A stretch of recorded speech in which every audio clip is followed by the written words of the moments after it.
and have a one-on-one with the innocent voice within. Professor Hugo Strange within the 2004 The Batman universe is like most depictions, with him being an insane psychiatrist. Only this version has more in mind than just beating and becoming the new Batman.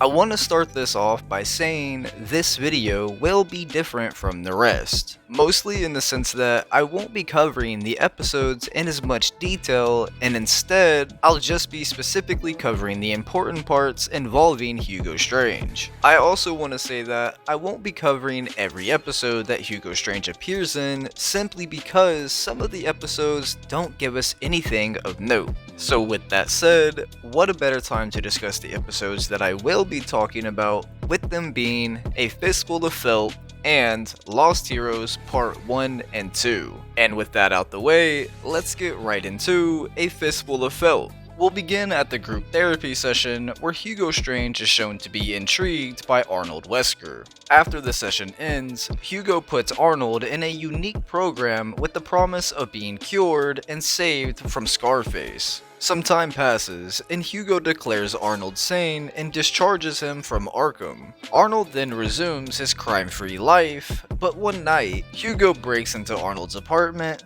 pulls one of the eyes out of Mr. Snoots, then puts Mr. Snoots in the fridge and places Scarface in a chair. This shows us that Hugo's fascination with the human mind goes beyond just wanting to understand it. Hugo enjoys watching people's minds collapse, and he seriously enjoys being the cause of the collapse. After Arnold is apprehended, Batman sees Hugo outside the set, and Batman tells Hugo that he knows that he planted Scarface in Arnold's apartment. Hugo then tells Batman that he had to put his treatments to the test, which Batman doesn't agree with, and Batman tells Hugo that he doesn't agree with his methods, which Hugo fires back with, Says the man who dresses like a bat.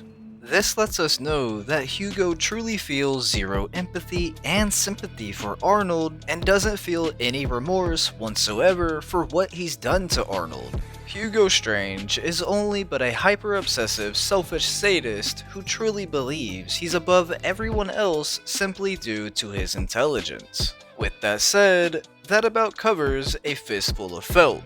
So now, on to Lost Heroes Part 1. Hugo makes a deal with the Joining and joins forces with the Space Being. Hugo then begins abducting the Justice League to keep up his part of the deal. This team-up really shows us how evil Hugo truly is, as he's willing to watch the world and everyone in it be killed just for the sake of obtaining his ever-long desire of having the knowledge of the universe. It lets us know that Hugo has zero regard for others and only wishes to preserve and advance his own existence. So much so that he's willing to work with the genocidal Space Being just to seek out that preservation and advancement. And this is where we'll end our discussion on Part 1 of Lost Heroes, and we'll move on to our discussion about Part 2. We'll begin in Hugo's HQ, where Hugo tells the Joining that he's fulfilled his part and he wants his reward. The Joining then gives Hugo the knowledge of the universe, which, to Hugo's surprise, leaves him in a catatonic state. After being left in this state, the Justice League, specifically Martian Manhunter, uses Hugo's knowledge to defeat the Joining. Hugo was then taken back to Arkham, where he would live out the rest of his days as Arkham's most peaceful patient.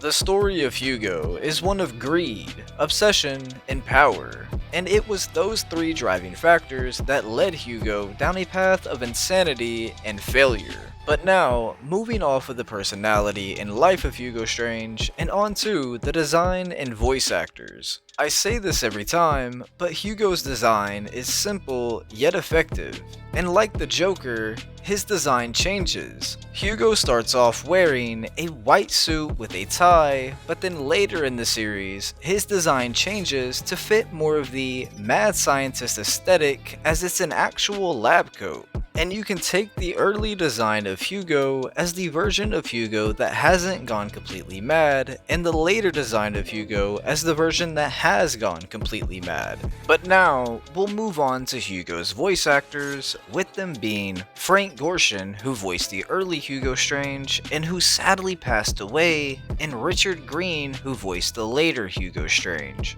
And for those that didn't know, Frank Gorshin played the Riddler in the 1966 Batman series and movie, as well as Dr. Owen Fletcher in 12 Monkeys, and many more great roles. Rest in peace, you absolute legend. May you rest easy.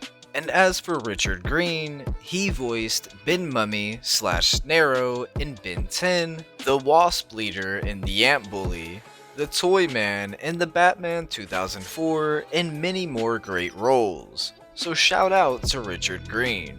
With all that said though, this has been the sordid hyperfixations of Hugo Strange. If you made it this far into the video, comment down your favorite depiction of Hugo Strange. I always love to hear y'all's opinions. And with my ramblings out the way, it's been ugly, and I'll see y'all in the next one.